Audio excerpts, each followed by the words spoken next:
Hey guys, so welcome back. We're just gonna keep going. So chapter 2 is all about stereoisomers. So pretty much stereoisomers are, I guess a good way to look at it is the same molecule just arranged in multiple different ways. So we're gonna take a look at first. We're gonna take a look at conformational isomers. So conformational isomers are two different things like here, but they're rotated 180 degrees. Okay, so like the difference between this guy and this guy is just simply one of the carbons are down, one of the carbons are up. So you're not rotating the both of them, you're only gonna rotate one. And we know single bonds are free to rotate. Actually, this isn't supposed to be. So single bonds are free to rotate. And so we can put things in what we call a Newman projection. So your Newman projection, when you look at this, right, you have to look at it a specific way where this carbon is this one. So we call that one your front carbon, right? And when you're given a question, you will always be told to look at. So let's say that I number it like this.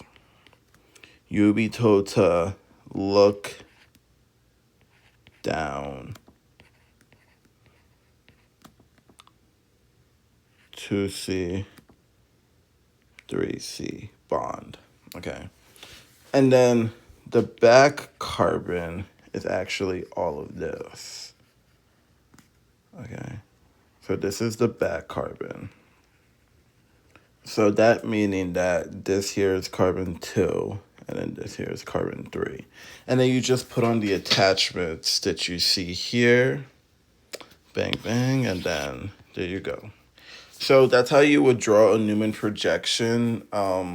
Again, just keep it simple. You look down the bond and then your attachments. And wedge goes on the same side as wedge, and dash goes on the same side as dash. But I mean, both of these are hydrogens on both carbons, so it doesn't really matter where you put them. Next, we did a talk about different ways you can draw your Newman projection. So there's a eclipsed and then gouge and then total eclipse, and the difference is about energy. So when you have a gouge interaction, by the way, we're not looking at hydrogens, we're looking at the carbons, okay? And you really don't focus on the hydrogens, you focus on like the bigger groups interacting.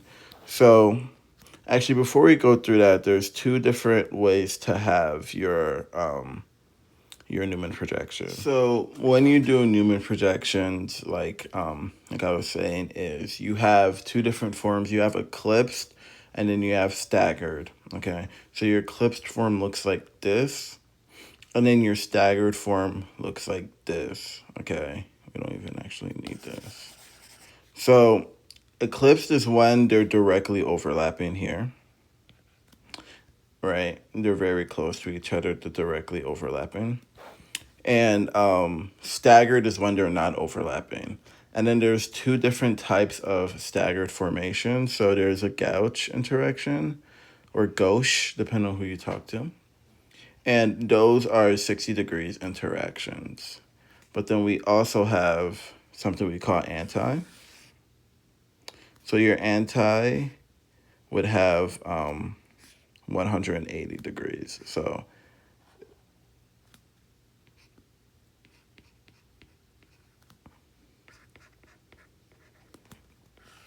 So these are 180 degrees apart. So we would call this first one staggered anti, and then the second one we would call it staggered gauche. Okay, so what you need to know is staggered is always more stable than eclipse, and then eclipse is more stable than full eclipse, and we'll see what that means here. So here we have an eclipsed. These two, the degrees don't really matter as much, but the main difference is you see in eclipse that these two are directly overlapping, and but do you see how the carbons aren't directly overlapping, right? But they're overlapping with the hydrogens. So when you finally get your bigger groups overlapping, we call something called total eclipse, and this has the highest energy. So the way that these would look is, let's say you had, if you have a molecule like,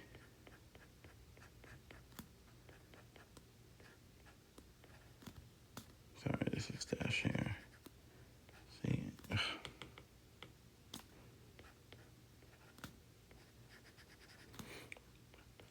and then here. Do you see how these two here are like directly overlapping? So this is going to be an eclipse. So if you were to draw the Newman projection of this would be eclipsed.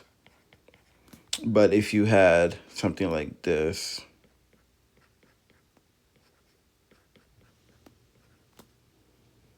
and then let's say we had this down,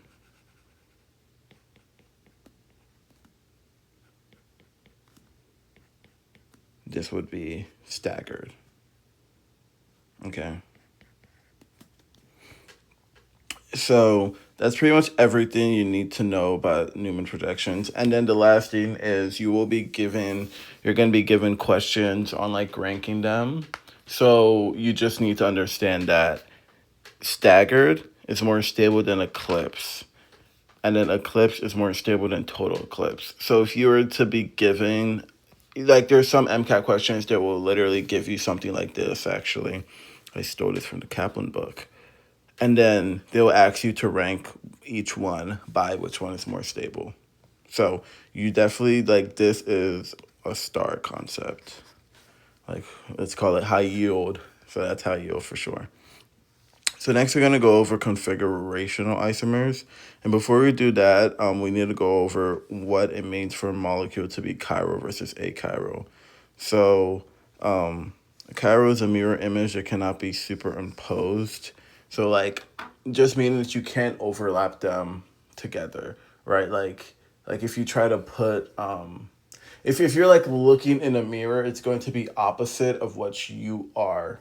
So it's the same thing here. Like if you put your, like, you can't, I'm trying to think of a good way to explain it, not in person, but if you can do it really well with your hands. So it's pretty much like if you have a mirror and you have you and you put the thing over yourself, you're going to be like different from each other. So we call that it cannot be superimposed.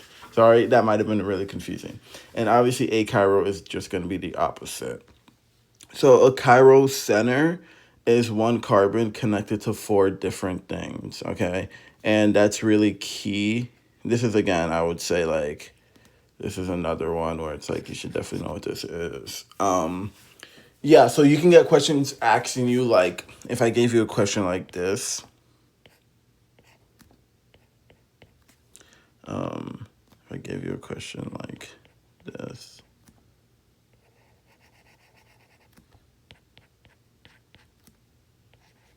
And then I were to ask you which one is a chiral center. I guess let you think about that. Also, these are dashes. Okay, so the way you would figure it out is this one is the chiral center. And that's because this one is the only one that's connected to 4 different things. This carbon here is connected to a CH3 and also another CH3. So this is not a chiral center. Awesome. So we need to go over enantiomers. So a few things about enantiomers. They're non-superimposable. They can rotate around plane polarized light, aka they mean that they're optically active. And this is like a question, 100% a question you will get on your test. Like I have seen this question a lot on practice. So definitely something to understand. The way the enantiomers work is, well, this book is weird because we're going over RNS before later in the chapter they teach RNS. It's so weird. But hopefully you have some knowledge of what it means to be RNS. So an enantiomer is when everything in the molecule changes. And the best way to visualize that is if you have this.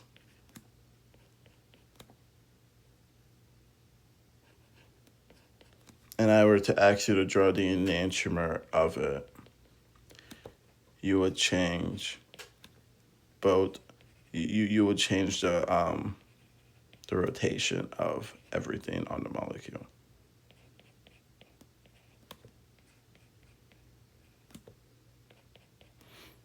Do you see how all of my wedges turn to dashes and all of my dashes turn to wedges?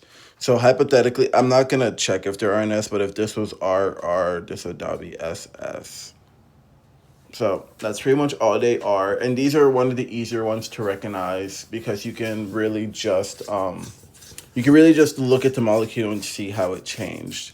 So diastereomers are a little bit different where one thing in the molecule changes. So if we were to use the same example and we had the CH3.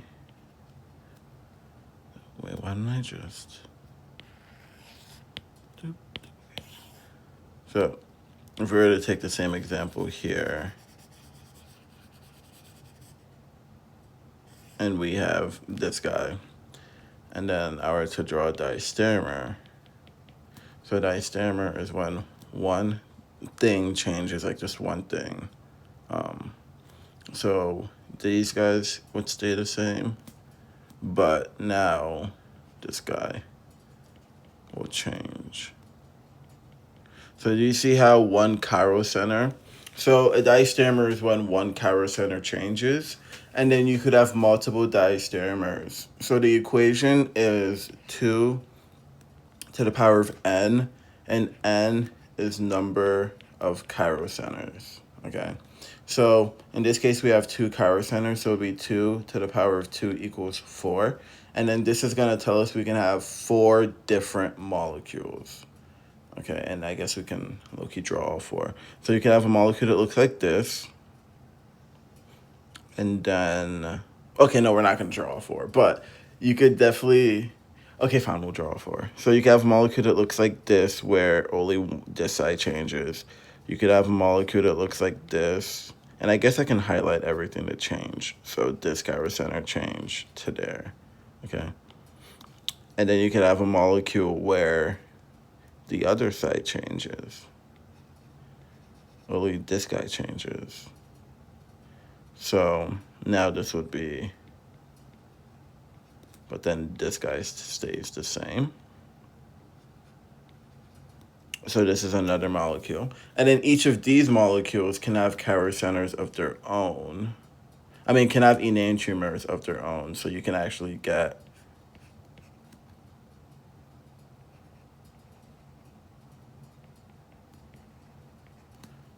these guys on there.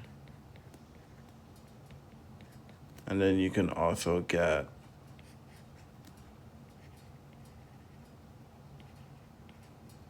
these guys on there. And this is, again, another equation that you should definitely commit. Another 100% chance question, in my opinion. Then you can get this here. So, yeah. Okay. So, again, that's how you do that. Meso compounds, they have like a line of symmetry. So if you were to draw like a molecule like this, then you have Br. Any way that you were to like cut this molecule, it will be the same compound on both sides. So we're going to call it a meso compound. This one's very easy. So it's whenever that you, whatever the molecule is the same on both sides, no matter which way you slice it, it's a meso compound. We're going to call it a line of symmetry.